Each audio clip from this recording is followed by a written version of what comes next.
This week's episode of the Wildcard Podcast is brought to you by Jeff's long, boring stories about history. Hey! Long, boring stories You about have history. besmirched my honor, sir. I demand satisfaction. Satisfaction for what? Choose your weapon. Come on, Ron, just apologize. Apologize for what? I don't see how I did anything wrong. Guns? No. Swords? No. Come on, guys. I have endured more than any man should ever have to endure. My reputation and honor are in tatters. I will abide this abuse no longer. Knives. No. Nunchucks. No. Battle axe. No. Epic rap battle? Coward. I know. Jeff, put your glove back on. Duck! You shouldn't have done that. Jared, I meant to... Oh no. Jeff? Are you okay? He never touched me. Oh, I'm so sorry, Jeff. Wait, but if you're here, then who did I... Is that Drake? Did you slap Drake to death again? Yes, I don't know, maybe? I'm sorry, Jeff. You're not boring. I can't stay mad at you, boo-boo. Okay, I did not see that coming.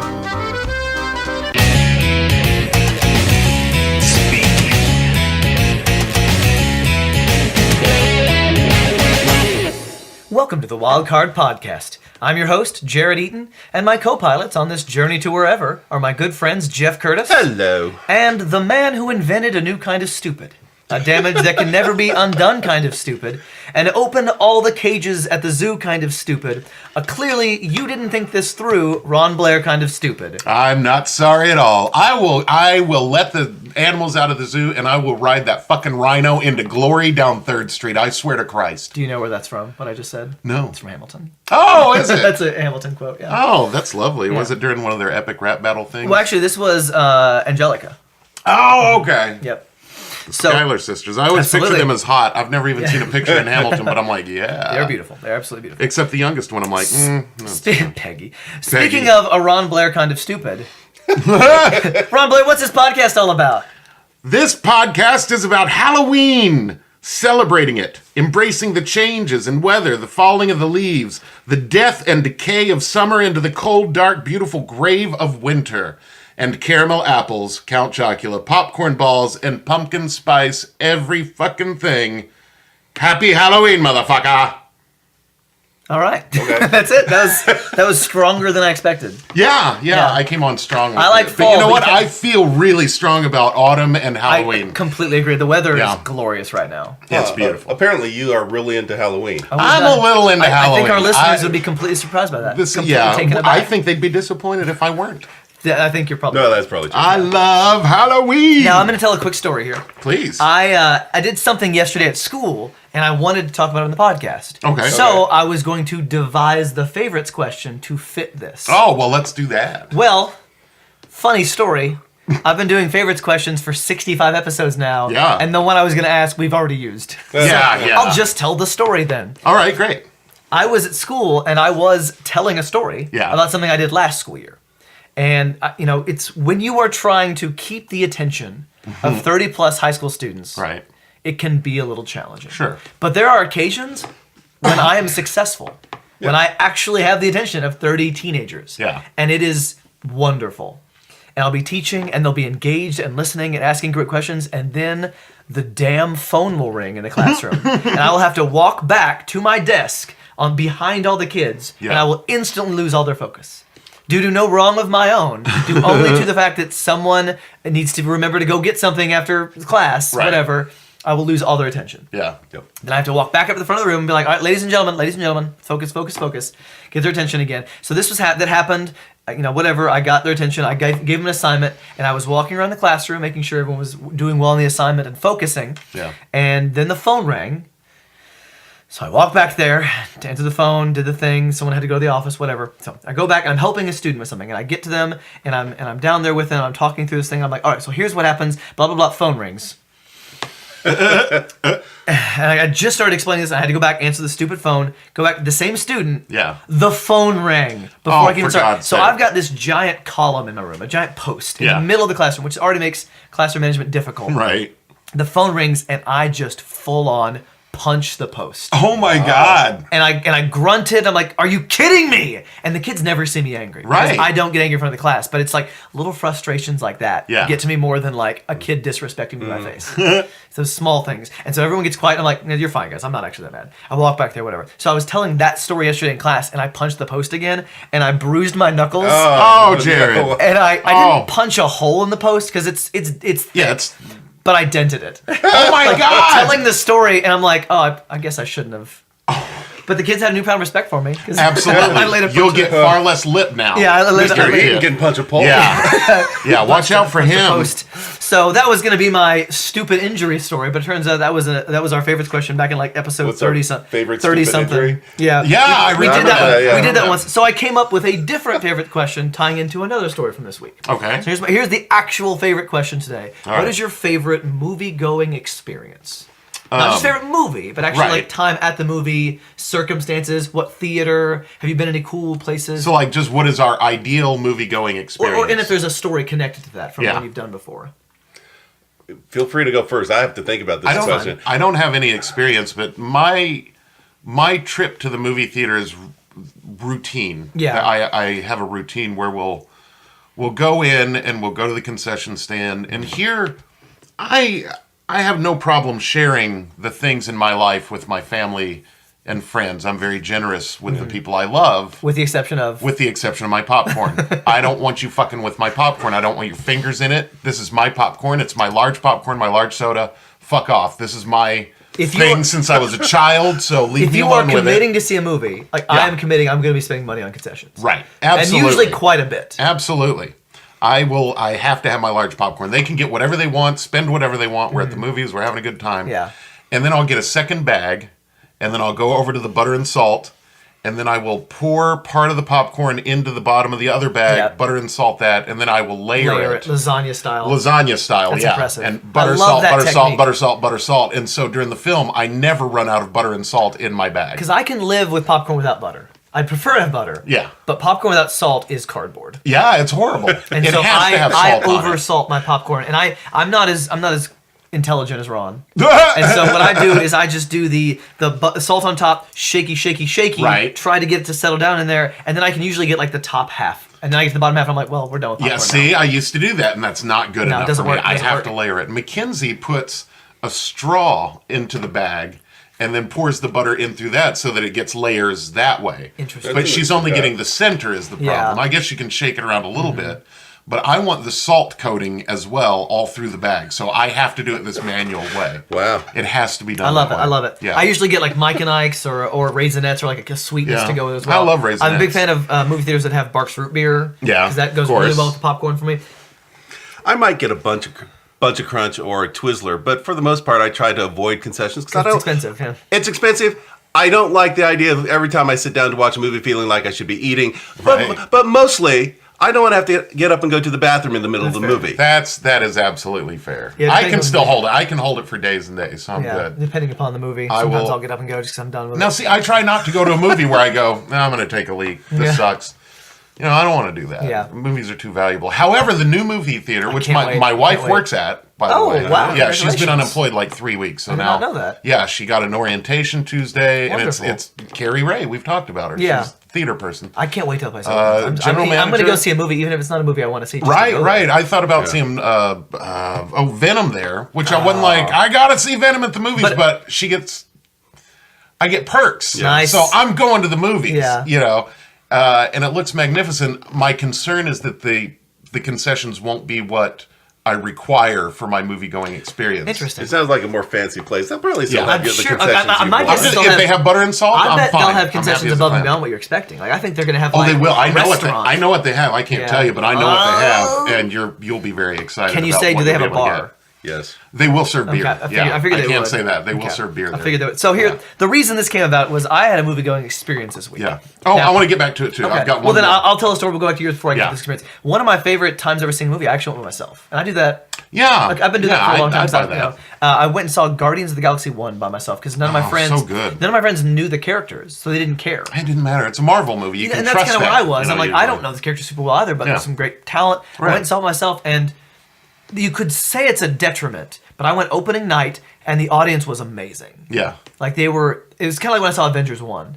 I don't know. But I saw that with my It's a dad. riled up audience. But here's the thing about the audience: they were laughing at everything. They got Yeah. every joke. There were sometimes they were laughing so long you missed another joke. Right. But that didn't bother me because it was just such a fun experience. Yeah, it's a communal joy kind of thing. Yeah. So what was the other one you were going to say? Well, So where is this audience during theater when we No need doubt, them no doubt. laughing Right, at right. every joke? We had some That would pretty be generous. awesome We had if some they pretty would show generous up from time to audiences time. for Mamma Mia. oh, that's It was a a hyped up one. fun show. Not all of them were great, but we had Um, some fun. Have you guys ever been to a movie tavern where you order your meal? I've seen it, but I've never gone Holy to one. shit! Okay, Lexington? I've done twice. Okay. It's the movie tavern in Lexington. I had a full fish dinner while watching The Dark Knight, that sounds which was one of the best incredible. movie going experiences That ever. sounds amazing. Yeah, you push the little button. You're like, more Coke, more Coke, more Coke, and just My eating your God. fish and watching Heath Ledger do his shit. And then I would do that today. I yeah. would go watch The Dark Knight Right, and get a meal right. today. If it showed at the movie tavern, I'd go today, Yeah. or anywhere. If Yeah. it showed in the backyard somewhere, I'd watch The Dark Knight on the big screen again. The other time we go to the theater every Christmas. My immediate family, and we went to see The Force Awakens in Ohio, near where Michelle's grandfather lives, and we were staying with him. And this place, it didn't have. Well, you could have bought a meal, but I think they got a pizza. Here's what I like: they have $6.99 all-you-can-eat bowls of popcorn.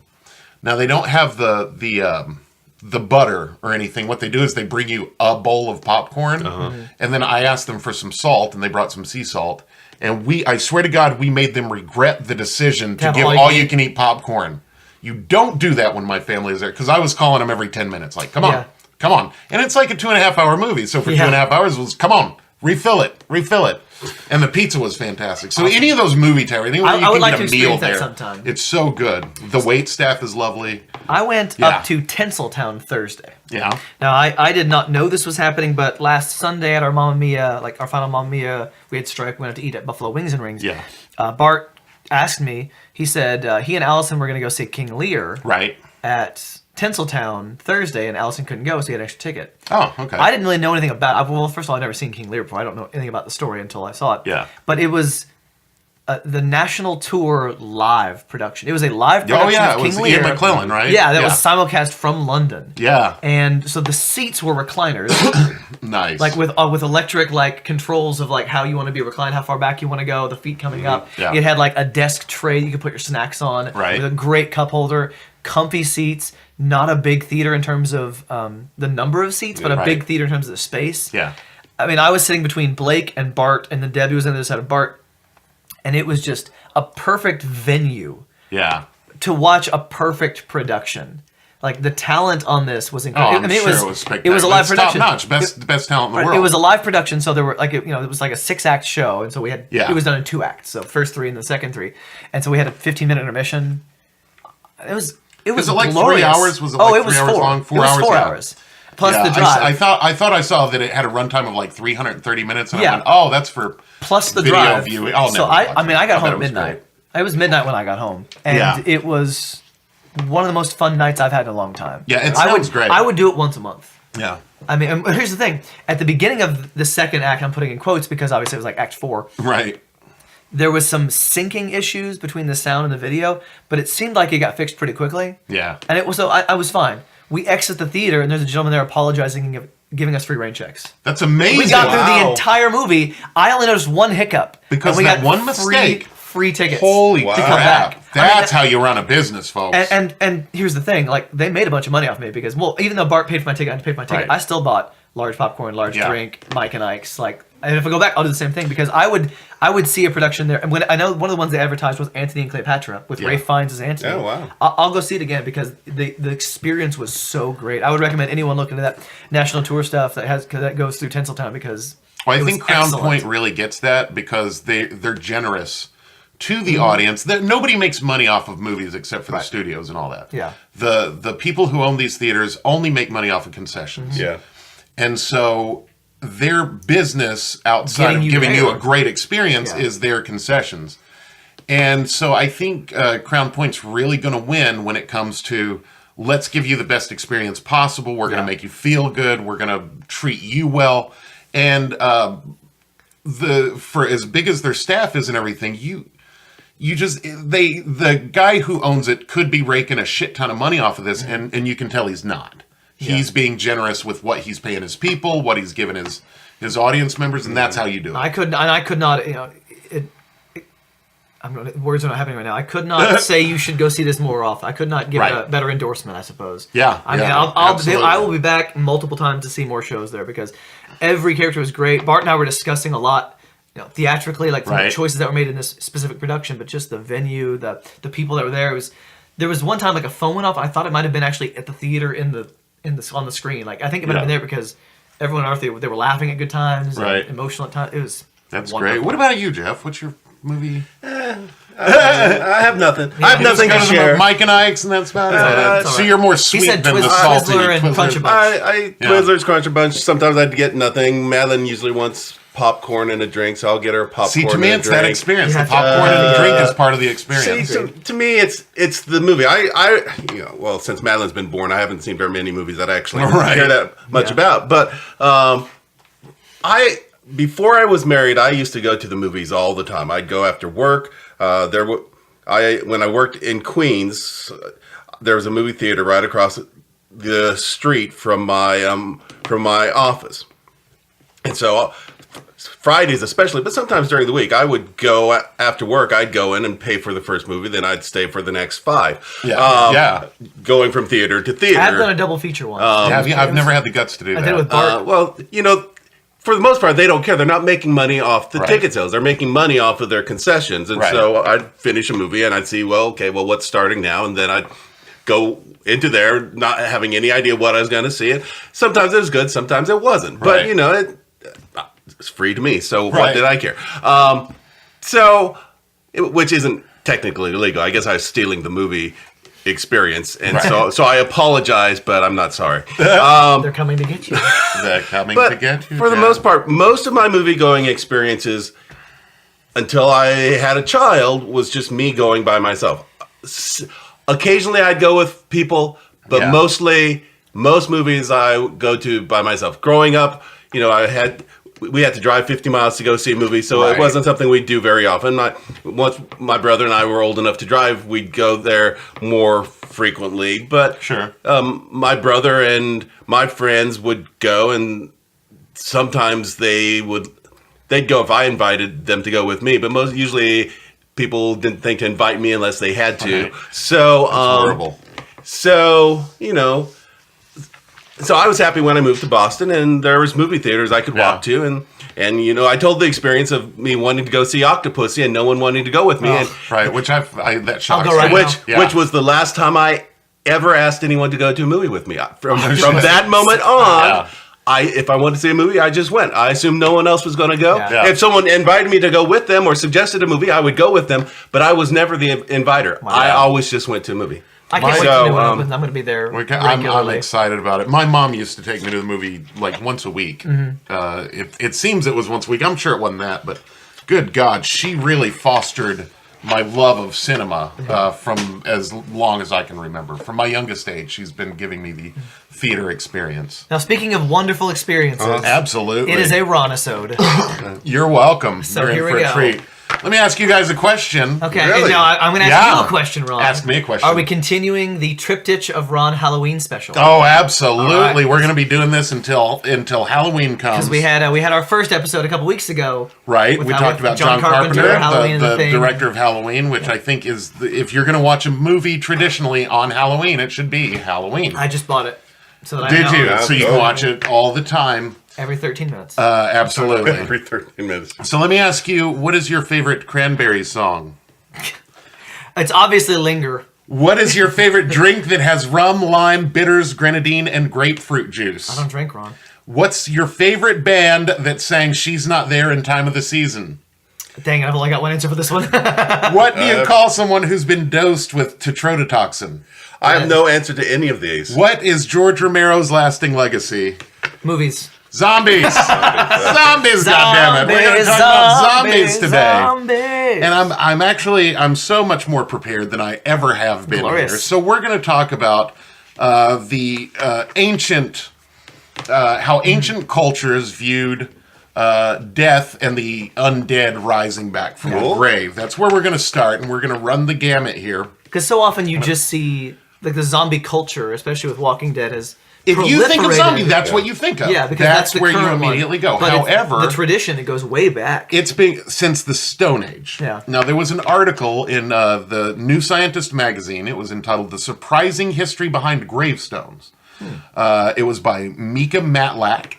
And Mika Matlack? Mika Matlack. Mika He's a Matlack. good friend of mine, actually. Mika Matlack. You went to college with We him. explored Stonehenge together. Excellent. So the concept of zombie, as we think of it, not the modern zombie, but it's a corpse that has been reanimated, brought back to life. This dates us back as far as the Stone Age, when it was indicated that nomadic peoples, after having buried their dead, would place the stacks of rocks on top of their grave sites or cairns to keep the corpse from digging its way out. Oh, it wasn't to keep the animals from digging it up and eating it? Like No. the wolves? That's actually No, gonna, I that's don't actually know. going to show up in Maybe. my next report. Is it really? Well, I'll That be those damned. stones that are on the grave that have been moved. No, it's thought that there was the fear. It's an inborn fear of the dead coming back to life. That's man's inherent terror. Is that happening? I've never feared that. You've never feared that? No. Even when you were a kid walking through the graveyard, you're feared- like, nah, hope I've nothing feared happens." being buried alive, but I haven't feared someone that's being fair. dead, digging their way up out of the grave. I fear that. In Syria, there was a grave site, or there were several grave sites discovered dating back 10,000 years where the skulls had been bashed or removed altogether Okay. to keep them from coming back. Wow. Was it Burke and Hare? the dead. Did they do it in ancient Syria? Burke and Hare stole them. Ancient Burke and Hare stole them and sold them to medical That's going to be an schools. episode one day, I'm sure. Oh, I hope so. Now, in the 1980s, archaeologists discovered a necropolis near Sicily, dating You know back what that- as far you know what as... that means? What necropolis means? Yes, it's an enormous graveyard city. City of the dead, a yeah. city of the dead, yeah. It dated back to 800 BC, where the tombs were discovered containing bodies having been pinned down by rocks in their graves, or other objects. But it was due to fear of revenants, which is a corporeal spirit that left its grave each night to bring harm upon the living, not necessarily to eat them or anything like that. Yeah. But These bodies are not going to get us. Right. As long as we pin them down. Why not just burn them? Well, If you're afraid they're going to come back Well, and get bone you. doesn't burn very well. They believed revenants could be contained by incinerating the body, dismembering the body, or placing the body face down. I don't know. So burning would get rid of a lot of the connective tissue, but again, bone requires a very high temperature to burn. And actually what it does is it kind of shatters more than burning. Yeah. Well, in Jason and the Argonauts, they've got those skeletons, the skeleton Yeah, they'll armies. get you too. Yeah. No, you got to watch out for them. You've also got to heard- pin them down. I've also heard the goblins will get you if you don't watch out. If you don't watch don't out. watch out. That's the best poem. So in Norse mythology, if you've played Elder Scrolls Skyrim, You have. I absolutely have. They had reanimated corpses known as draugrs, and that is based on a Norse mythology. I've heard that too. They would escape from their tombs, blackened and swollen, rotted, and were thought to either crush their victims or eat them alive. Those are very different so things. why are the Yeah. dead escaping to kill other people? Because they're Evil dead, spirits. evil spirits. They're mad. They're upset about being dead. But if It'll make sense later. Okay, I maybe promise it'll you make sense later. But if ancient people are so afraid of dead bodies rising from their grave, Yeah. why did the Egyptians then give people their dead pharaohs and other people that they gave them food and 'cause they other were things for weird. the Well, afterlife? They had a very They different, were they had a very weird. different view Yeah. of the afterlife. Theirs was the afterlife was something you went to, as opposed to Like being a something you place where escaped, you went. being something you Right. escaped from, which is kind of what this reanimation Right. is. So There are other evil than spirits lingering that can incorporate. Okay. other than eating their victims, it was also thought that draugrs had supernatural powers, like they could be shapeshifters, or they could enter someone's dreams to fuck with them that way. Freddy Krueger style. Exactly. This is the first See it, instance, Johnny Depp. though, where it's thought that if a person was bitten by a draugr, they would become a draugr. okay. That's where that Okay. whole mythology came from. The whole zombie kind of thing going on right there. Yeah, it just takes a little bit from that. And most civilizations have a superstition about zombies. The Chinese have the Jiangxi, which means a stiff corpse. They're thought to hop like bunnies, but they're like zombie. They're like zombie bunny Zombie people. bunnies. These are often victims of murder or someone who has committed suicide. The Strigoi is a Romanian zombie that also has vampire-like traits where they drink blood and they transform into animals, which just sounds like a vampire, doesn't it? In Romania, vampire makes sense that there'd be connections. Well, they've got all kinds of shit over there, don't they? Spooky. It's spooky in Romania. They got the werewolves and the Frankensteins and the Draculas. Wait a second. They got it all. So it was thought that a person who lived a troubled or unfinished life or died before becoming baptized would become a Strigoi. They believed if someone died before they married, that they had a strong chance of returning as a Strigoi. Oh, crap. So there are actually records of marriages between a corpse and a living person just to prevent that person from becoming a Strigoi. Wow. Wow. Doesn't say much about your marriage, though. No, it's not the strongest of marriages, but you can do what you want. Can you divorce this person after you've been married to this corpse? Not if you don't want them coming back from the dead. Sarah can't come out today. She's just dead. She's just dead. She's dead on her back. But you can marry someone else, or you're No, you're married to the corpse. The honeymoon's probably gross. Well, I would. I certainly would. What are they going to do? Get pissed at you? No, fuck that. They come back and bite you. Is God going to get mad at me because I cheated on my corpse? I don't know. That's between me and God. It's nobody else's business. So the Bible's a little murky on that one, I guess. Yeah, it doesn't really clarify, so I don't know what the moral ruling is. Of the podcast, right? Cheating on your corpse is it's a gray area. It's a gray area. We don't know. It doesn't say one way or the other. Yeah. God didn't talk to anybody about that. Whenever I write the Third Testament, the Ron Testament, it's going to include. You mean the Testament of Ron? The Testament of Ron, the Book of Ron. The Book of Ron is what it is, and it'll include. I'll fix it. Good. I will fix what other weaker men before me have failed. Yeah, the sacred scriptures are now in my hands.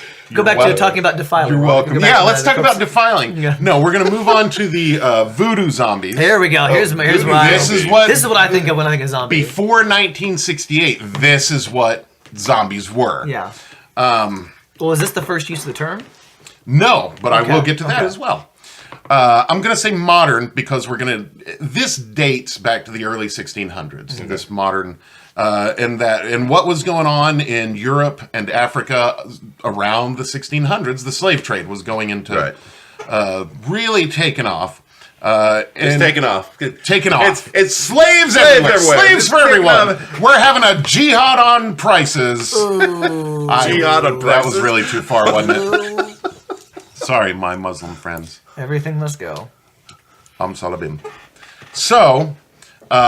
specifically, we're going to talk about, well, not for long, but we're going to talk about Haiti, the West Indies, because that's where I want to say pre-modern concept of zombies came from. It was during this period that the modern concept of zombies began to develop in North American folklore. I already said that without reading it, and then I read it. So, it happens, man. Yeah, sometimes. So, these zombies are rooted in the religious beliefs that the slaves brought back to the Americas from Western and Southern Africa. Now we call it voodoo. This what they brought back, and then there's another one. This isn't really on my report, but I've always found Santeria to be fascinating because it's the blending of voodoo, the African voodoo with. It's got Catholicism, right? The Santeria. What was that Martin Sheen movie? The Believers. That's right, Santeria. About Santeria. I read that. So damn good. It was good. I read the book before I saw the movie. The book's much better than the movie. The movie. I need to read the book. I love the movie. The movie was fantastic. But yes, there a zombie? There were no zombies. No. Were there? No. No, but it was still tribal and voodoo. It's still pretty creepy. Well, Santeria. Yeah, Santeria is spooky. Very creepy. Because you're talking about the Latin chopping off the chickens' heads and blood being sprayed everywhere and a spider crawling out of a woman's face, which was spiders crawling out of... Yeah. Oh. People love that imagery. What are you talking about? They do. People love the images of spiders crawling in and out of people as much as they love the word moist. Moist spiders crawling out of moist faces. Moist spiders. Moist spiders. Moist spiders. So, now the followers of voodoo believe that there were natural deaths from disease or old age, or unnatural deaths like murder or suicide.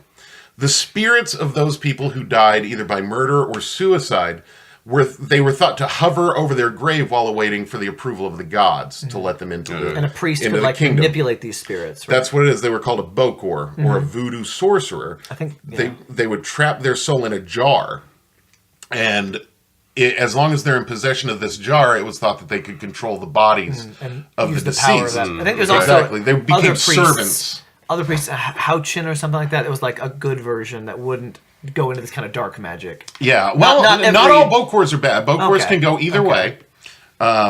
And I'm not sure what the term is for the good guy bokor, but, Yeah, but I you're, think it you're was probably Houchin. right I feel like there. I read in a book. Oh, speaking of Dean which, let me Koontz book or stop something. myself right there. Perfect. Why don't you do that? I was listening to last week's episode, and I said so many things, and I sounded certain about them. I wasn't fucking certain about them. So just take, unless I've said I've done research on this, if I sound like I know what I'm talking about, you should question it. While we've stopped to talk about last week's episode, Yeah. when I was listening to it, I realized that I kept saying Wilkerson and it's Wilkinson.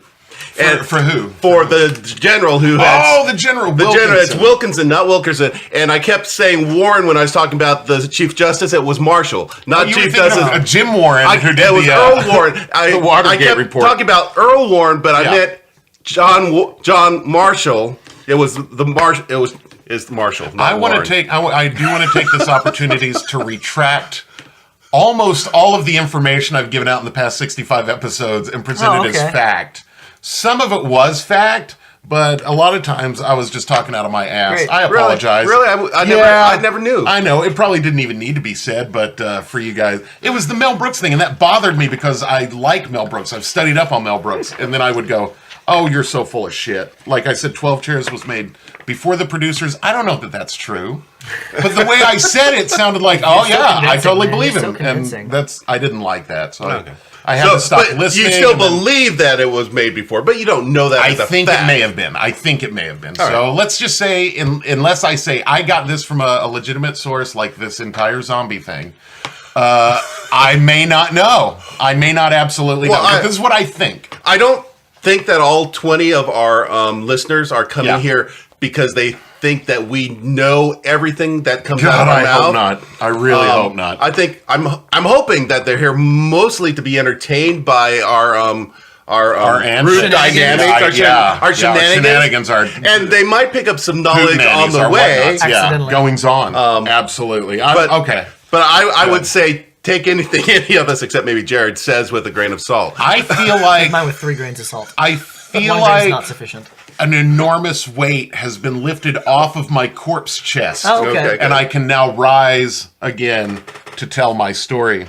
One more interesting fact about the Bokors is there was obviously suspicion when a couple of zombies were about that these Bokors were murdering people specifically to get Control their their spirits. bodies and use them as their servants, their slaves. And of course, from the Haitian point of view, the people who practice voodoo are going to have an inherent fear of being slaves forever and ever and ever, even after death. That had to have entered into it where they go, oh, fuck. You know, not only are we going to be slaves all through our life and live this horrible, miserable life, we get no relief afterwards when a voodoo guy comes and takes our souls forever. So there was that fear, and they did explore that cinematically, which we'll talk later on about. But I do want to get to this side note before I go on about another guy. The first recorded use of the word zombie is credited to author Robert Southey in his 1819 book, The History of Brazil. He used it to describe an Afro-Brazilian rebel with the name Zumbi, which is rooted in the word Nzambi, which means God in Congolese, and Zumbi, which means fetish in the same language. Fetish makes Fetish sense. god. That make- Yeah, well, a fetish is zombie. like a talisman or a token of something that you use to enable something. So it makes sense that if you believe people are bringing these spirits back from the dead, you would use that same term. Right. That you're almost like a ventriloquist dummy, that you're controlling that. So token or fetish makes sense. Right. So that's where zombie came from. That's the first use of the word as we know it. Wow. Now, I'm going to jump on, before I get to any of the more modern stuff, I want to talk about Wade Davis. You guys know who Wade Davis No, is? I don't. You ever heard the name? Not familiar with the name. Wade Boggs. Wade Boggs, you know. Yeah. But his work, he Gina actually did Davis. work. Yeah, Boz Skaggs. Yeah. He worked. I love Boggs Skaggs, but he doesn't look or have the name that matches his music. How are you going to say that and you ignore that I said Gina Davis? Oh, did you say Gina I said Davis? Gina Davis, yeah. Oh, yeah. So I know you feel that. Oh, she's my Eddie's love. She was a foot taller than me, but that face. Oh. Yes, Gina Davis. Where was I? Okay, so Wade Davis, he was doing his work long after Romero. Not long, but he did his work in the late 70s, early 80s. This was after the modern concept of zombies, like we have them, had already been created. But Wade Davis is a Harvard ethnobotanist. Wow. And, yeah. That is odd. Well, it is weird. It's like being a cryptozoologist for a living. No, because botany is a real science. He worked in pharmacology. Ethnobotany.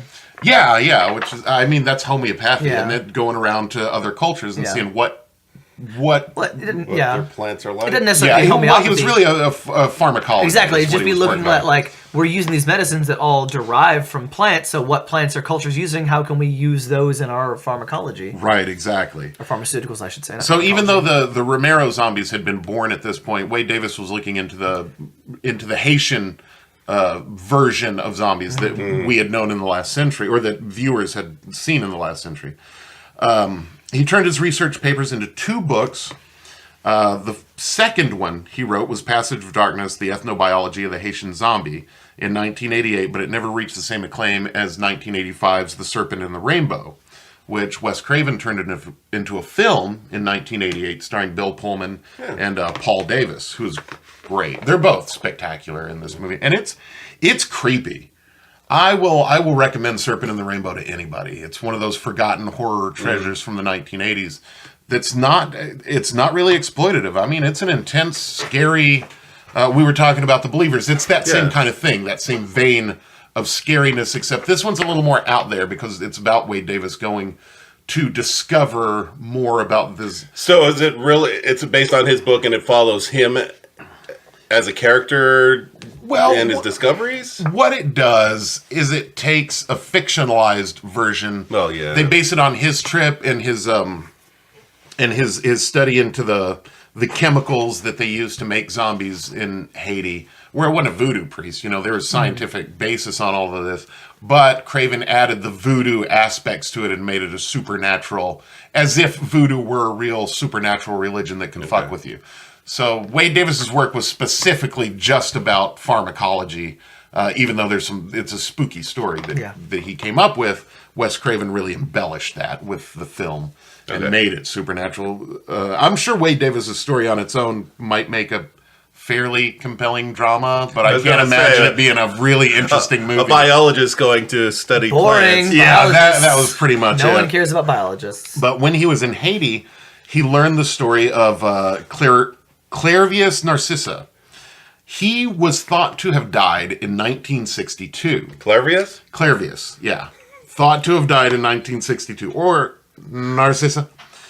Long story short, it was discovered through Davis's research that after an argument over a land settlement with Clairvius's brother, he was given a substance that gave him the appearance of having passed away. So they buried him. Oh, wow. And this, what is the name of it? I'll get to it here in a second. Tetrodotoxin. Oh, yeah.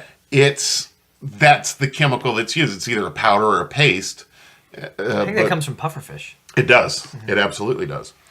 But I don't know anything about killer chemicals. What? Right. Yeah, I knew this would be up your alley right there. It's thought that you're Breaking Bad, Jared. Yeah, you are. You're making tetrodotoxin in your basement to make zombie slaves.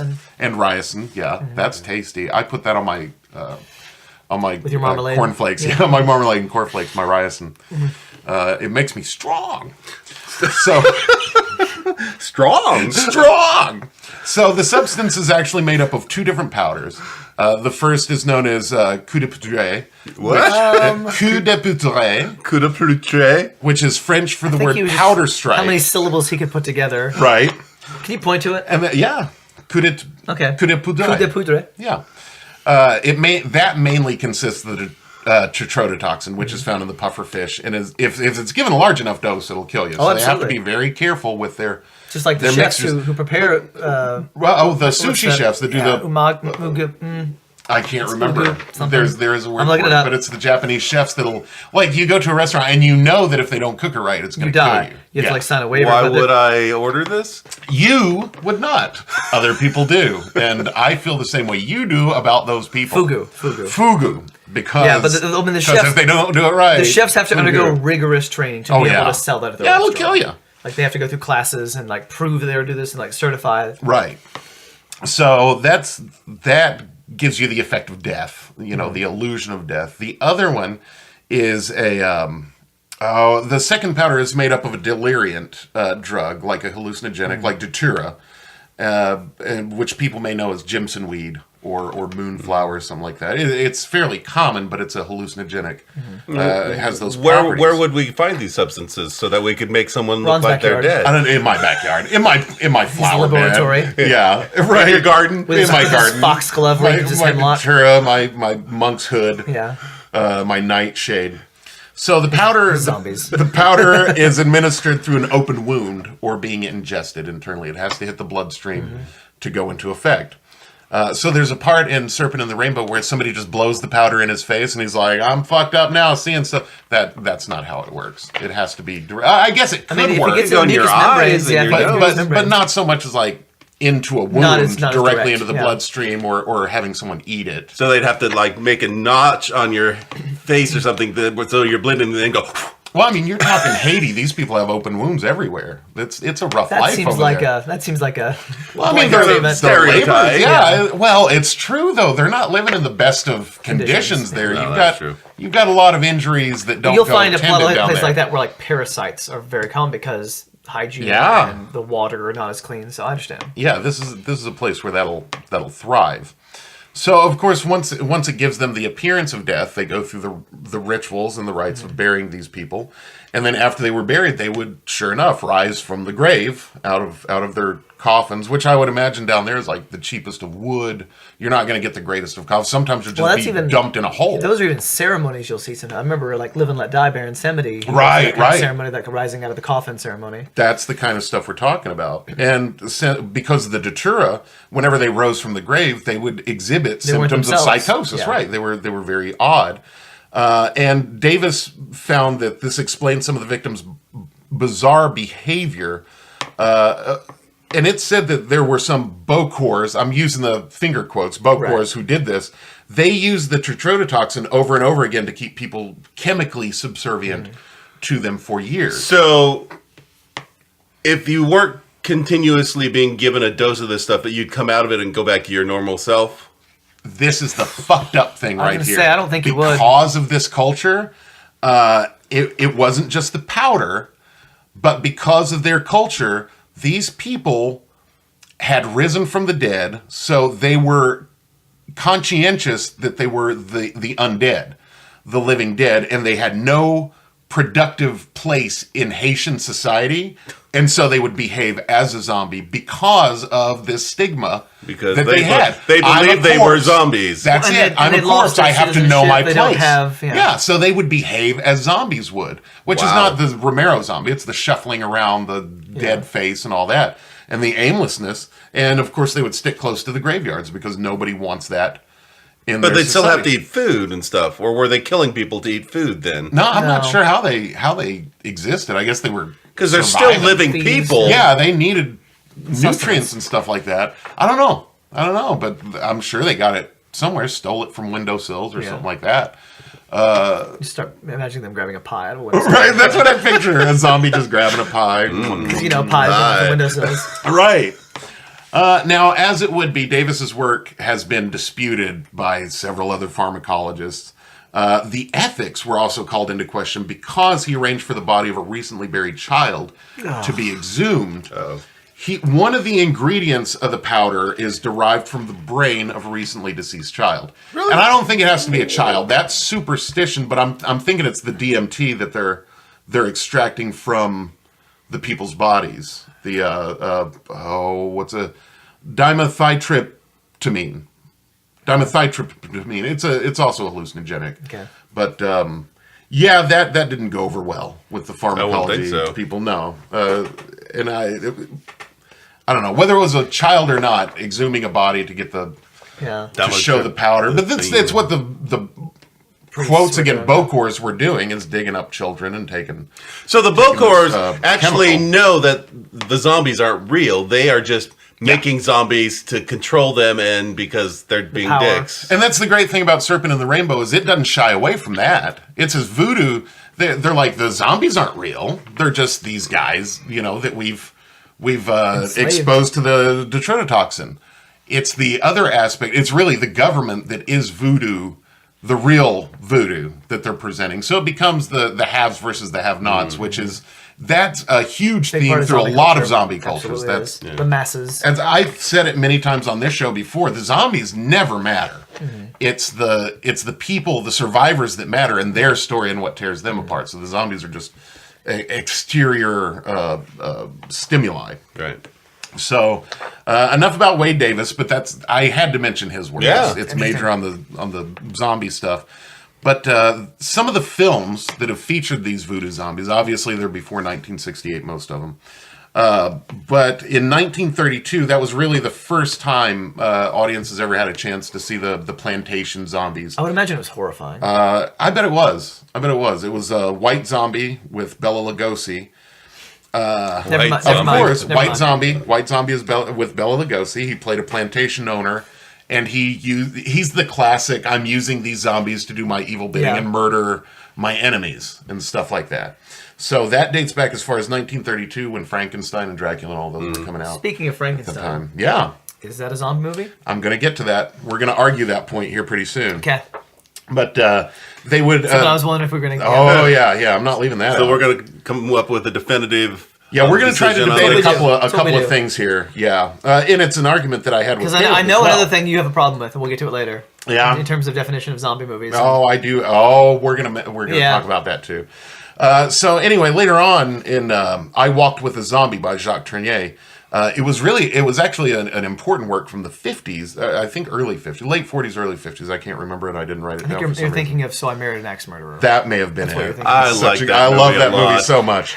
But that was another one that displayed, here are the white wealthy plantation owners, here's the slave underbelly, and the zombies that serve these white plantation owners. So it was a big deal. And again, it was a Val Lewton produced film, and Val Lewton always took that... it was never just a horror movie. No. It was something never to an say. exploitation movie. It had something to say. James Whale tried doing the same thing in Bride of Frankenstein. He succeeded, but... yeah, James Whale, that's a whole other episode and story and all that. He's great. James Whale was fascinating. So was Todd Browning, who did Freaks and Dracula and all those back in the day for Universal. But, and they were, the same zombies were also featured zombies on Broadway, Revolt of the Zombies, The Ghostbreakers, Bowery at Midnight, Voodoo Man, Voodoo Island, Zombies and More a Towel. It was a really popular genre among filmmakers, not audiences so much. None of these movies were very popular at all. Zombies were not enormously popular. The two that I mentioned, White Zombie and I Walk with a Zombie, were really the only major plantation zombie works. So Zombies on Broadway wasn't a big hit? Can you believe that? It was the tap numbers really were. I imagine Anything Goes mixed with zombies. Just wasn't as successful when they're shambling. Or Zombies So on jolly. Broadway. There's actually, I didn't mention this at all in my report, but there's a movie from 1983 called Hysterical. It's an awful, terrible movie, but it's a horror It has movie bad parody. names, so I'm not a fan. It's so goddamn funny if you're 12 years old, though. And so I watched it over the years, and it still has that charm because I remember laughing when I was a kid. But there are a ton of parody zombies, and they all wear turtlenecks. That's their thing. It's funny as shit. I enjoy Plan 9 from Outer Space only because it's the Jim. worst thing that's ever been made. That'll be brought up here. Actually, that's one of the next points I was going to make. Because in around 1958, 57, 58, I want to say, that's when the concept of zombie began to change. When Ed Wood took... Honestly, if you've ever seen Plan 9, and I have mentioned this as well, if you can watch Plan 9 all the way through without taking a break, I will buy you lunch. If you can prove that you sat there and I can't watch it in one sitting. I've seen it 3 or 4 times in 6 or 7 tries. Bite-size. Yeah, I had to stop around the half-hour mark and go, fuck, I can't watch this anymore. It really is. Have you seen The Room? horrible movie. No, but I've heard that is terrible too. Can you watch that in one setting? I've never seen it. I don't think I ever will. Yeah, I don't. I have no desire to celebrate this. I don't know how much time I have left in the world. Yeah. And when I was in my 20s, it was fun for shits and giggles to watch shitty movies. I'm not there anymore. Mm-hmm. Like, if I watch a shitty movie, it's going to be a horror movie specifically that I'm interested in. Yeah, I used to, if I started a movie, just like if I started a book, I'd make myself finish it. Nope. I'm too old now. Nope. If I start a I don't movie, like it. I'm done. And it's like I was trying to watch The Ridiculous Six the other night. It's like, Oh, God, oh that my was God. terrible. I got through like the first 10, 12 minutes. That's how far I got. I said, no. Life is too short for this. No. After the second horse pooped really hard, I was done. That was okay. Thank you, Poop guys. jokes. Oh, it was Comedy so horrible. gold. So anyway, Plan 9 from Outer Space in the 50s. If you look at it, it's still the plantation zombie kind of thing. It's just now it's aliens who are rising these people up from the dead and enslaving these zombie people. So that It always sort was, of Ron. It always was. it always. And then in 1964, Vincent Price's Last Man on Earth came out, based on the Richard Matheson story, I Am Legend. And they're really, those guys were more vampires, of course. But there was still aspects of the zombie movie. Romero has said Last Man on Earth was an influence. He said Carnival of Souls was an influence, I think but in those Last are Man ghosts, on not Earth, so much I don't know zombies. that one. I know I Am Legend. I think they have to avoid the light. That's it. They can only come out at night. So I think that's one of more along the vampire line. They have the power of reason like vampires do. Like the main guy and Vincent Price have their back and forths and all that. But it's really the home invasion aspect to it and the inhuman monsters coming to dominate And the the world. Yeah. And the solitude, that's a major part of it. So that is an exploration of atomic age zombies and Haitian zombies up until Let's get to your buddy. George Romero. Before I get to my friend Romero, rest in peace, George. I want to argue a couple of points here. Here we go. Ron's taking his shoes off. Outside of a history of Brazil, there hadn't really been any major zombies, specifically zombies in literature, unless you want to count Mary Shelley's Frankenstein. Ron doesn't. Published anonymously Let in me guess London why in Ron doesn't want 1818 to. when she was 20. Can we consider Frankenstein a zombie? And I also want to talk, as I was mentioning, I didn't put this in my report, but then I thought, if Frankenstein's a zombie, in a way, Jason Voorhees, after Friday the 13th, Part 6, is a zombie, because it was in his grave, he was impaled with an iron post that got struck by lightning. He came back from the dead. Mm-hmm. So he and Frankenstein, in a way, are very similar this way. Can they be considered zombies? How they can we define reanimated it? corpses? That's it, right there. Caleb argued Technically, that point with me. Frankenstein's monster is multiple corpses put together, not just Exactly. one corpse brought But back. still, he's a sentient being. He is reanimated. And he is reanimated, but- no matter the parts. He's a corpse that has risen from the dead. Yeah, well, he's been given a He's brain. sentient. He is sentient. Right. Yeah, it's not like a zombie who is just rising out of their own grave. That's what Caleb's argument He's was not mindless. with me, in that he's not mindless. He could think, he could learn, he had I love that book, too. I love something the story. similar to a soul. Yeah. Yeah, the book, if you've never read it, oh God, it's fantastic. Written by a 19-year-old girl at the turn of the Well done, Mary. 19th century. Amazing book. Mm-hmm. Just a little girl writing a terrifying story. Really spooky story. So yeah, are they... Because you can actually argue that vampires fall into the zombie category because it's undead rising, but it's the brain. I think that's But again, what they're it is. sentient. They're thinking. Zombies don't think. That's do they? exactly That's it. the I think horror of that's a what's going to zombie. separate it, is that they're mindless, shambling zombies. And let's So let's focus go on that ahead word and- shambling. So then. where Let's did get our come down on this? That's on the Frankenstein. I don't think we can consider him a zombie. I think it's a good argument that we can have, but Yeah. ultimately, but then again, Jason Voorhees seems to be mindless. But Really? He wields a weapon. he does wield a weapon, and he is kind of clever. He's stalkery, so there is some kind of thought and reason behind it. I guess that's true. So no, He's a force. he is a force. But he's I don't know that he doesn't fall into the traditional zombie. Right. Zombies really are. One zombie isn't scary. Unless it's the beginning of Night of the Living Dead, where it's you say don't that. know. You say well, that. if One you're in a zombie would graveyard, frighten me pretty well. If you're in a graveyard and somebody starts I could gnawing at take you, one that's zombie. pretty scary. I could defend myself against one zombie, right. but it'd still be pretty terrifying. But it becomes horrifying when it's the hordes of zombies coming at you, mindless. They have no reason. They just want to eat you. They want to bite you. So we could say that there's different kinds of undead, right? But they are not all zombies. True. That's what I did a lot of thinking about it this week, and I think that's where you go. It's the undead is the umbrella that vampires, zombies, reanimated corpses, that all falls under that, and the lines have to be very definitive on that. Right, because again, their actions are different. Each of them. Right. I'm attracted to thinking Frankenstein is a zombie, and in the loosest term, you could say he's a zombie, but not in a specific definition of what we want to consider zombies in modern Are they times. under their own control? Because remember, when you go back to that word zombie, it came from token or fetish. That's it. So if they control what they do, I would say they are not a zombie. If they're mindless hunks of flesh, just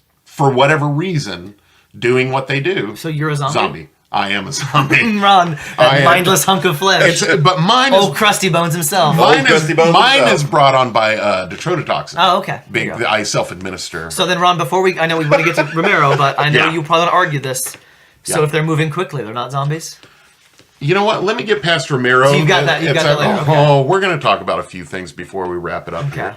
But I do want to make this point that the zombie mythos can be as clearly divided as BCE and CE, the Common Era, and it occurred in 1968 with Night of the Living Dead. Romero, and again, I think I've said it on this show before, he didn't just change zombie movies or whatever. He changed the face of horror cinema forever in the marketing of it, in the way you go around telling your story. And if you put yourself in 68 and watch that movie, it's nobody outside of somebody who went to grindhouses and watched H.G. Lewis movies all the time. H.G. Lewis? Herschel Gordon Lewis, yeah. But just gore fest. They were made just to be gory and bloody. No good plot. There's still a lot of horror movies that are like that, there are a ton of them. But Romero... That's what we call the crappy ones. Yeah, exactly. Yep. Romero made a good movie that people loved. They lined up at the drive-in, cars lined around the block to come in to the drive-in and see Night of the Living Dead. So... Romero pinched off of Ed Wood there because the space age. There's one explanation, and it's ambiguous. The satellite. But we see it with the scientists. The satellite with radiation on it had crash landed on Earth. Right. And we can assume that's what it is because no other explanation is given other than that. But it's not definitive. No, because the other scientists go, I don't know if we want to say it was the satellite. It could have been something else. It could have been this. It could have... really good radio broadcast. We may have done something like that. Yeah. That was fun. So the actual film, Night of the Living Dead, whether Romero says he didn't mean to inject any of this, but they were talking about society at the time. And when I directed Night of the Living Dead last year, I went through guided discussions with my cast about Night of the Living Dead is about the death of the patriarchy. 1968, the country was under a massive amount of upheaval, and a large part of it, I think, was shedding the patriarchal society. Women become independent, but minorities wanting the same rights. Have we shed the patriarchal society? No, we haven't. They fight us so hard right now. And this is something I kind of wanted to mention earlier, but I held my tongue. Hysteria. Yeah. Do you know where that term comes from? No, tell me. Do you know what a hysterectomy is? Yes. It's removing the female reproductive organs. Right. That's where the word hysteria and hysterical came from. Crazy Jesus. Women. Men being able to say a woman is crazy, she's hysterical. That's so horrible. She's under hysteria, and impounding her because of this thing. So whenever we use that word, it's really like slapping women in the face because of their emotions. Right. They're incapable of making their own choice. So this week there's been an assault on women completely. Absolutely. Yeah. My God, if a woman gets emotional, she's hysterical. Yeah. If a guy gets emotional, he's just defending himself strongly. All week long, it's been that. Anyway, back to zombies. Yeah, and mind you, we side with the women. We are completely side with the women. But Romero never called them, in the script, he never called them zombies once in Night of the Living Dead. They were called ghouls, and they were the bodies of the unburied dead. They had not been buried. They didn't rise from the grave. It was morgues, hospitals, funeral homes. Then how did the term zombie get connected with them if he never called them zombies? And no movie had been made with a zombie before that. What was They had because I Walk with a Zombie, all that, and they took that term. Romero always calls them ghouls. But people had seen other movies that had this kind of corpse in it, and they're like, oh, it's a zombie movie. That's it. Zombies were known to be things that rose from the dead, but he didn't market it that way. Yeah, he changed the concept completely of what a zombie is and made it into what we think of now. They're notable because they would eat flesh. They weren't just, doing anybody else's bidding. And you could only kill them by shooting them in the head or damaging the brain or burning them. That was the only two ways. It was made for $300,000, which was a decent chunk at the time, but not enormous. Right. It had 10 producers who each threw in $3,000. Wow. All around That's cool. Pittsburgh. It was Image 10, and I can't remember the other company, but it was Carl Hardman's company, who played Mr. Cooper, and George Romero, and they joined forces with Russ Strainer and John Russo, and eventually all these people got involved in it. Nobody just had a role in the movie. Nobody was just doing one job. Like, everybody did something to... It was a potluck. Contribute, it was a potluck. Everybody brought their own thing and made a movie. And imagine with that. Think of the lasting legacy of just a bunch of people hanging out, having a good time, making a fun thing. I can't imagine how good that could be, accidentally. So that was Romero, and we can discuss a few things since Romero did what he did. Boy, he changed it all forever and ever. But I want to bring up a few points. Of course, Romero sequelized his films, one in 1978 with Dawn of the Dead, and in 1985 with Day of the Dead.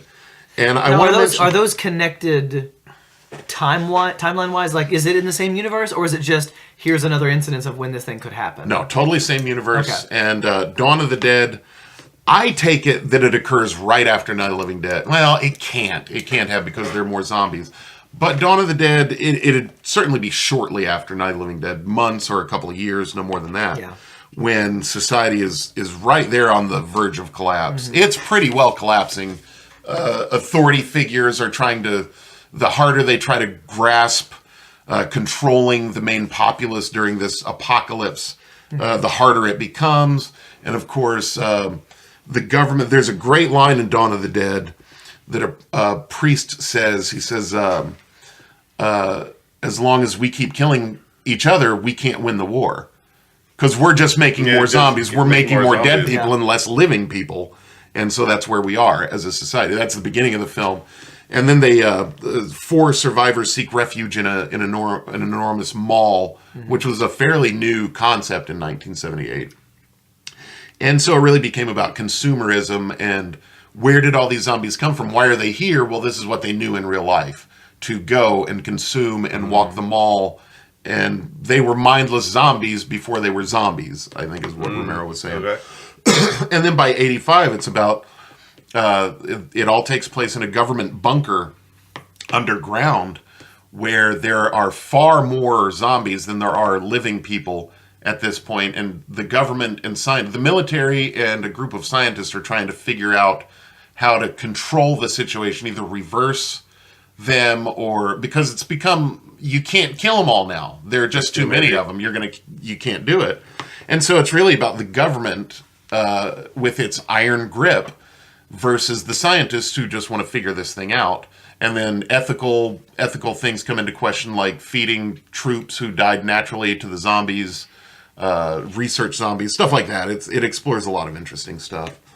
But you have those two. Those are Romero's big movies. Of course, he did Land of the Dead and Diary of the Dead and a Survival of the Dead or whatever. I only saw Land of the Dead. To me, Dawn of the Dead, Day of the Dead, and Night of the Living Dead are Romero's. Those are the core movies in those stories. Of course, later on, he used The Walking Dead in Creepshow. 2 of the segments in Creepshow feature people rising from the dead and extracting revenge on the people who wronged them in life. And of course, in the Tales from the Dark Side movie that Romero did, it featured a segment with a mummy. And so a mummy is another one that we say, can you consider that a zombie? It's a Walking Dead. But again, it's not mindless. They aren't? They aren't. No, I don't think mummies are mindless. They have... I've seen depictions where they aren't. Like the Mummy with Brendan Fraser. That one's very... But it's not also like the shambling corpse like you're used to. I think the Karloff was shambling, but there was a reason for it. Like, there was a goal. The Mummy had a goal and a backstory and all that. So it's another gray area as far as where zombies fit in. But let's talk about George Romero's The Crazies, which is about the government has accidentally released a virus into the air that makes people behave a lot like what they do in 28 Days Later. And again, Romero, this is mid-70s. Romero obviously doesn't trust the government because it's about how the government comes in, sets up a quarantine in this town, and fucks everything up. Right. And the Crazies, they're not zombies, but if you see them, they'll run at you, they'll claw at you, they'll bite at you. So it's zombie-like in that they claw and bite and freak out. They're mindless. They lose their minds, and it's a disease. However, they run. Let's talk about running zombies for a minute. Making Ron sad. And let's also tell Jared that 28 Days Later is absolutely so not a zombie movie. so It should not even ever fit into the zombie genre. It should not be classified as that. It pisses me off that it is. First of all, and then the Dawn of the Dead remake. Zombies don't run, goddammit. They can't run. They're rotted. Their muscles are atrophied. All they can do is shamble and shuffle. Then how can they ever catch anybody? They can't. That's why they're only scary in big numbers, because they're weak. But then you've got the running zombies in Dawn of the Dead, where if you see even one, that's your ass. Well, bullshit. You're arguing zombie logic when zombies don't make logical sense at all. That's fine. They need to fit into a certain box. And 28 Days Later isn't there. Running Zombies isn't there. I like 28 Days Later. As a horror movie, it's one of my favorites. The Dawn of the Dead remake, though, just flat out pissed me off every 5 minutes. It was dumb. Stupid, dumb. I will say this. I read Max Brooks' World War Z. Yeah. Love that book. Zombie book. About the apocalypse, the world, the zombies going over. But also, like, it's all about civilization. It's entirely about civilization. And then the movie came out, and I was excited, and it was trash. It was Fast Zombies. And now Fast Zombies... God damn it. Fast Zombies don't bother me, but if the book didn't have Fast Zombies. They were normal. They were the normal definition of zombies. But there were so many of them, overwhelming, you weren't expecting it, and, we weren't ready for it. Excellent. To me, that kind of movie is where the filmmakers, it's that kitchen sink approach where they're like, let's throw as many zombies onto the screen as we can. Yeah. And then the more you decorate a cake, the shittier the cake tastes. Mm-hmm. And that's how I'm feeling about movies like that, where they're like, let's have zombies pouring out of the walls. There's thousands and millions of them. Mm-hmm. And after a while, it doesn't become scary anymore. It's just a mass of flesh. Yeah. And that's it. There's no more story. Yeah, the whole thing gets muddied by all the special effects instead of saying, what do we need to tell the story? What is essential to the story? It's like, ooh, what will make people creepy? What will make people scared? Exactly. What will make people go, ah! Yeah. And so they just want to pour it all on. Well, all of it's not scary. It's a balance. Yeah. Horror films are a balance anyway. You go one way, it's horrible exploitation. You go another way, it's pretentious garbage. It's that whole tightrope act of getting it right. And World War Z, from what I understand, most art right. is. You can do the same thing with orchestrating music. You can say, you can throw in all these instruments and go, okay, well, I want horns and strings and a harmonica and guitar, and you can throw in all this stuff. And and after a while, it just becomes this muddy sound unless you have specific reasons for the instruments that you're using in specific places. In Walk Hard, the Dewey Cox story, they make fun of Brian Wilson's phase, where he was like, let's add a didgeridoo. From the Beach and Boys? An army of... Yeah, when he got to that point where there's so much orchestration in it that you go, what the fuck is this? This is cacophony. Right. He's just throwing all these weird instruments in there because Brian Wilson was a damaged person. I watched a lot of The Walking Dead. Yeah. And there are a lot of people who argue that, like, after, like, the third or fourth or whatever number they want to season, it wasn't any good. Yeah. It's never been that good. But I had trouble continuing after episode 4 or 5 The Walking Dead is a story about season people, 1. which is good. Which it should be. But it's such contrived disagreements and villains and then when they want dramatic tension, the people forget that they're in the world with zombies and they back up to a window and they get grabbed by a zombie. Right. Like, it's just so like, well, now we need to create tension by having this person die. Well, I think it's funny that you see a lot of horror fans could care less about Walking Dead. We've had zombies in our life No, I will. forever and I ever. do say this. I think a lot of people don't like The Walking Dead because it's so popular. I think there are I a lot think of there are a lot of horror people fans- who would go, well, I'm not going to want to watch it because there are a lot of horror fans does. who were like, well, that's Yeah. everybody's horror. It's not my horror. No, and I think I've that- known but horror I will fans also like that. argue They're just it's obnoxious. just not very good. Right. I just didn't enjoy it. And the funny thing was, I love Frank Darabont. Some of the acting in it's very good. I love Frank Darabont, who did the first season and did The Green Mile and Shawshank Redemption. Yeah. I love him. The world building's good. And then after that, the makeup is great. I could care less. Some of the acting's good. Like, it has a lot of good everything's things. It's just the story. there. They ran out of story. I feel like there's no soul to it. It's all manufactured.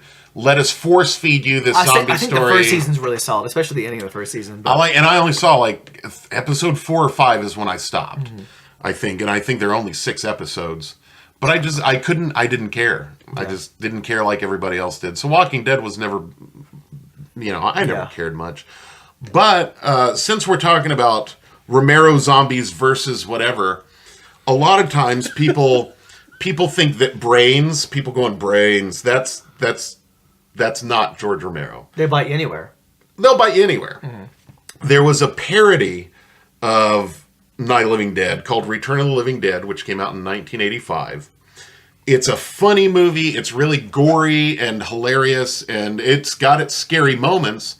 John Russo wrote that. He also wrote Night of the Living Dead. He and George kind of parted ways, and John Russo, there was an argument about the term living dead. Mm-hmm. So Russo couldn't use Night of the Living Dead or Day of the Dead, Dawn of the Dead, Twilight of the Dead, whatever. He couldn't add that. But Return of the Living Dead got away with it because it's parody of the whole thing. And it was written by Dan O'Bannon, who I mentioned last week, who co-directed Dark Star. Co-directed or wrote it or one of Last those. episode, not last. Yeah, Your that- last yeah, episode. My last Ron-isode. episode. Three The weeks last ago, Ron-isode, we mentioned Dan O'Bannon. Yeah. He directed Return of the Living Dead. Sorry, I apologize. Oh, that's okay. They crave brains. They cannot be killed at all, except for complete incineration.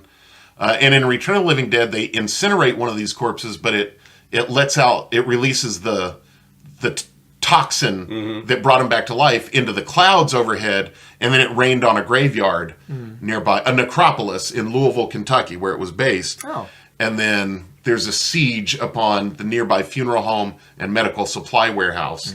It's fantastic. The it's a lot of idea fun. of zombies needing brains is a weird one. I get it because like they're reanimated, their brains are working, but like, how are they getting to brains? Because biting through a skull would be pretty difficult. But they do it. I mean, they do compared it, to- and blood compared to- spurts out of their head like. Compared to biting other parts of the human body, like that, easier. But trying to bite through a skull, I've done it a couple times, but it takes a lot of effort. No, it takes a lot of pressure. But these are, again, But that was zombies are werewolf ridiculous. skull. That was Yeah, that wasn't a human No, skull. that's true. The werewolves have really strong skulls. And Drake. Yeah. And Drake does, yeah. I've You know buried what? an He's axe in fine. that He a seems few to be times. fine. He just seems to he seems to brush off pretty much everything that happens to him. Yeah, he's all right. He'll be So okay. is Drake a zombie? As many times as he Oh, yeah. Yeah. I No, think he's not we can, mindless. no, He's not because he's not mindless. mindless. Yeah. He's still.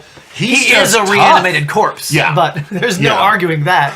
Well, I'm going to bring that up too. We talked about World War Z and Max Brooks' Zombie Survival Guide, which he really made some I didn't strides. actually read that. I didn't read that. Did you know? I just I've never World read War Z. either one of them either. Only I've read heard World they're Z. great. I've heard Zombie Survival Guide is a hell of a lot of fun. And this is Mel Brooks' son. Every episode we do is connected in some way to the previous episode. Yep. Max Brooks is our connection right there. We talked about The Walking Dead a little bit, which came from a comic book. Yeah. I'm still going. Yeah, it's great. Every once in a while, you'd have Tales from the Crypt, which would bring out zombies on occasion, because Tales from the Crypt ran the gamut of it, as did Tales from the Dark Side. But I want to mention 3 characters from some comic books over the years. Let's talk about Solomon Grundy, Ooh, from Solomon who was an Grundy, enemy of born Green on a Lantern, Monday. Batman, Superman, and was connected a little bit with Swamp Thing. Solomon Grundy couldn't die. He couldn't be killed. He could He would barely always be come back, contained. And in the was it Arkham City? Arkham City, you fight. Oh man, it's a great fight. so creepy. Against Solomon Grundy. They present that character so spooky. It's an excellent game. So too. creepy. I have to say that's the one thing I really like about Batman over the Spider-Man game. Spider-Man game is it has its moments, but Batman there's a lot of horror in those Yeah. Batman games, Yeah. and they don't shy away from it. They present it in let's creep you out as best we can, Mm-hmm. and I love Batman seems well suited to Especially the Scarecrow sequences. in Yes, Arkham Asylum. yes, it just walks hand in hand with the horror genre. They're not the same, but it's Batman's a dark hero anyway. Yes, He uses yeah. horror as a weapon. That's it. That's it. Batman is a great comic book character for people who love horror. Yeah. And if you read the EC comics when you were a kid or an adult, this was, again, that's another episode, but it was William Gaines, who later on made Mad Magazine, was making a career doing Tales from the Crypt, Strange Tales, stories like that back in the 50s, where you would have reanimated corpses coming from the grave. It'd be really 3 stories, an anthology in the comic books. That's like what Creepshow is based on, is these comic books. So there was always zombies in that, and those actually were more like the George Romero zombies. So I guess he didn't really invent them per se. He did cinematically, but there were people Solomon rising Grundy from the can grave speak. to get. Yes, there's the thing. He's Solomon still Grundy kind is- of mindless, though, at least in that game. but he's not completely mindless. He has a sense of reason.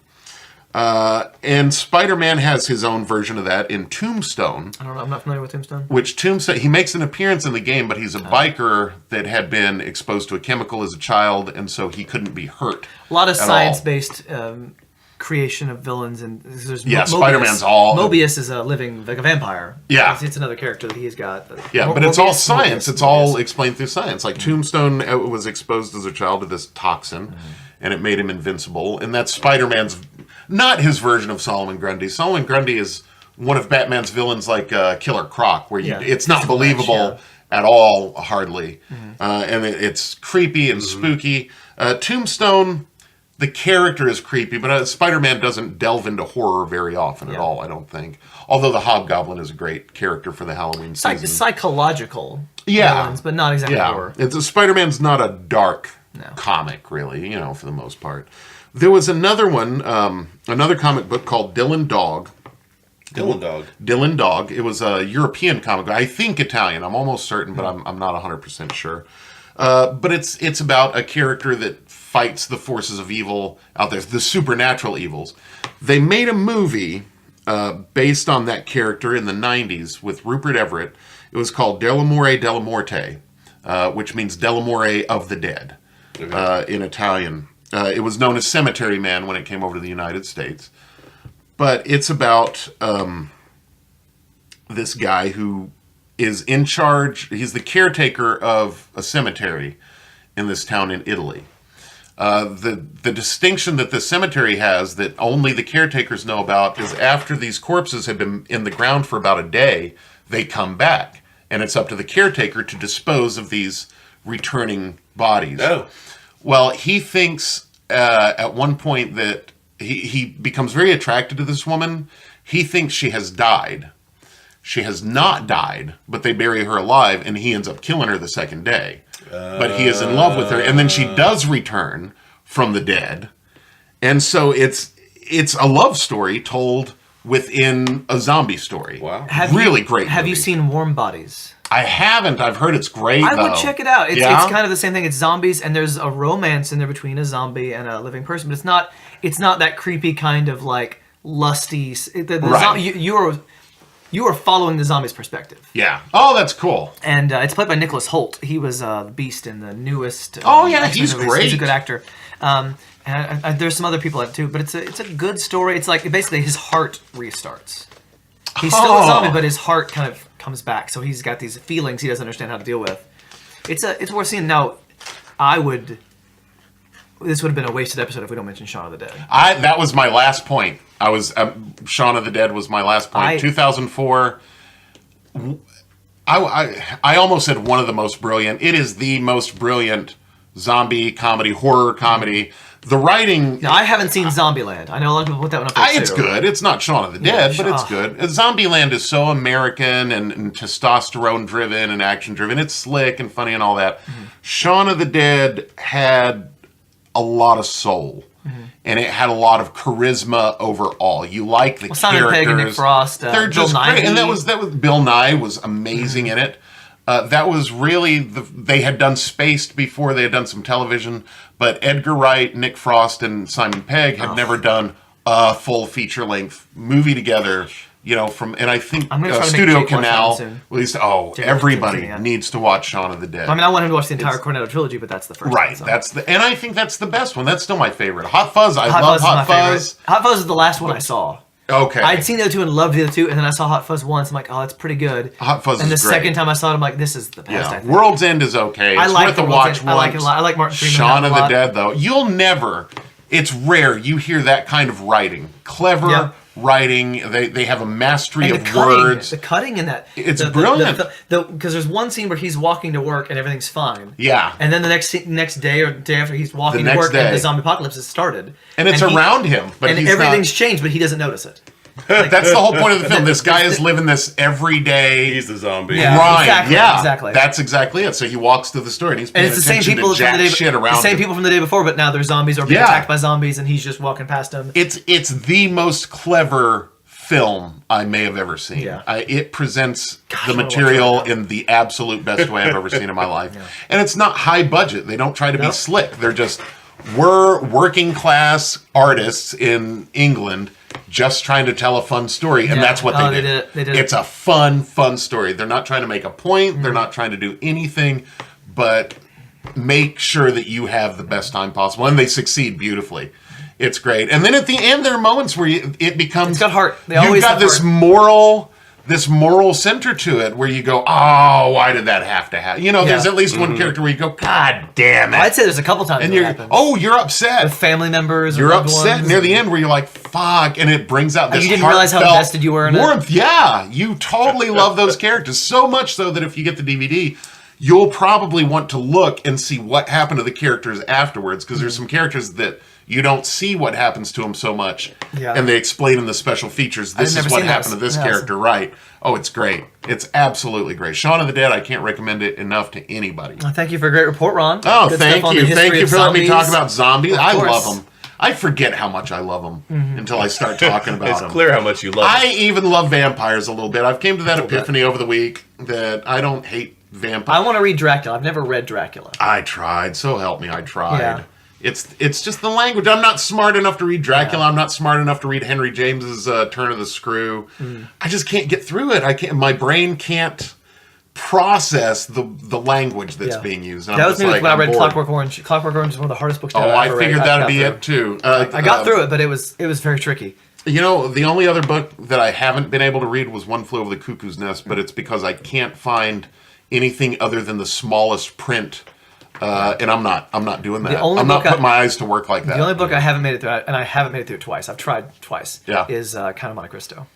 I can get about. Man, I own that one too. I, own that or the Man in the I own the Man in the more than Iron halfway Mask. through, about 2/3 way through, and I just get so bored. Yeah. That's it. Do whatever you. We'd love to hear your thoughts on Count of Monte Cristo or zombies. Your favorite zombie man. movies. We just want to hear from you. Yeah. I miss you guys. Do you agree with Ron or disagree about our interpretations of Frankenstein's monster? Yeah, Frankenstein, Jason, the Mummy. Are quick moving zombies still zombies? Are they their own? No, entity? they're not fucking real zombies. No, I'll kibosh that right now. If you want to argue with me, we can argue over Facebook. But fuck you, they're not real zombies. Zombies don't move fast ever. God, that pisses me off. There you go. And if you believe that, can they still be your friend, though? No! If you disagree with it, we can't be friends. No! God! No, on that we have to agree. You can tell that we can disagree about God, politics, anything else, but if you believe that fast zombies are still zombies, fuck there are you. certainly people who can disagree with you on politics that you would not be friends with. No, that's true. I'm just talking out my ass with that. I'm not going to be friends with those But people. we'd love to hear your thoughts on your best movie-going experiences, especially if it's zombie movie related. Yeah. Now, have you seen trailers for Overlord? I haven't. I haven't even As soon heard as of this this. is done, as soon as this is over, I'm showing you. It's coming out soon. If it comes to Crown Point, you and I are going to see it together. Okay, great. It looks really interesting. Notice they didn't invite me. Well, Jeff, I will invite you, Jeff Jeff. made a point about how he doesn't. He won't be the inviter. We'll invite you to go to the Crown Point movies with us. can't Right wait there to on open- Ring Road, Crown Point Drive, right behind Bluegrass Cellular opening. Well, I don't.